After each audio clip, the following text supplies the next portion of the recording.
তো তোমাদের সামনে আবার একটা ছোট্ট ব্লগ নিয়ে চলে আসলাম। আর ডিউটি যাওয়ার আগে আমি অ্যাকচুয়ালি কী করি সেটাই তোমাদের সাথে আজ শেয়ার করবো। তো হাই এভরিওয়ান, তোমরা সবাই কেমন আছো? নিশ্চয়ই ভালো আছো। আমিও তোমাদের আশীর্বাদেও ভালো আছি, খুব ভালো আছি। আজ সকালে তাড়াতাড়ি উঠে পড়েছিলাম, আর উঠে দেখতেই পাচ্ছ আমি রেডি হয়ে পড়েছিলাম। রেডি হওয়ার সাথে সাথেই আমার কাছে চলে আসছিলো চা আর একটা খাড়ি, আর চা আর খাড়ি খেয়ে ব্যাগ আর হেলমেটটা নিয়ে আমি বেরিয়ে পড়েছিলাম ডিউটি যাওয়ার উদ্দেশ্যে। আর এদিকে আমার মেয়ে বায়না ধরেছিল যে পাপাকে একটু হাম খাবো। দুটো হাম খেয়ে নিয়েছে, আর খেয়ে নেওয়ার পরে আমি আমার গাড়িতে উঠে পড়েছিলাম। আর গাড়িটা উঠেই স্টার্ট দিয়ে দেখে নিচ্ছিলাম যে গাড়িটা ঠিক আছে কিনা। তো যাই হোক, আর দেরি না করে চলো বেরিয়ে পড়া যাক। তো তোমরা যারা যারা ডেলি প্যাসেঞ্জারি করো তাদেরকে আমি একটা কথাই বলবো, দেখো তোমরা অবশ্যই হেলমেট নিও, কারণ হেলমেটটা এমন একটা জিনিস তোমার লাইফটাকে অনেক সেফ দেয়। আর যেতে গিয়ে দেখলাম যে রাস্তাপথে আমার গাড়ির খুব জোর খিদে পেয়েছে, তাই ওকে একটু আখের রস খাইয়ে নিলাম আর খাইয়ে নিয়ে চলে এসেছিলাম বিরসিপুর স্টেশনে। আর এই বিরসিপুর স্টেশনটা কে কে চেনো অবশ্যই আমাকে কমেন্ট করে জানিও।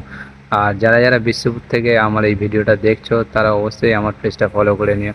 আর বিষ্ণুপুর স্টেশনটাও আজকে খুব সুন্দর লাগছিল, দেখতে পাচ্ছ সকাল সকাল বিষ্ণুপুর স্টেশনটা দেখতে যে পুরো খালি। তো বিষ্ণুপুর স্টেশনে 5 মিনিট বসার পর আমার গাড়ি চলে এসেছিল খড়গপুর লোকাল। আর আমি এই খড়গপুর লোকালেই যাতায়াত করি।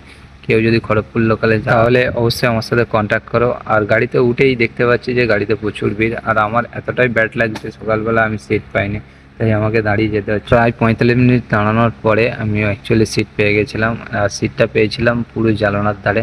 তো চলো এখনের মতো টাটা, আবার পরের ভিডিওতে দেখা হচ্ছে।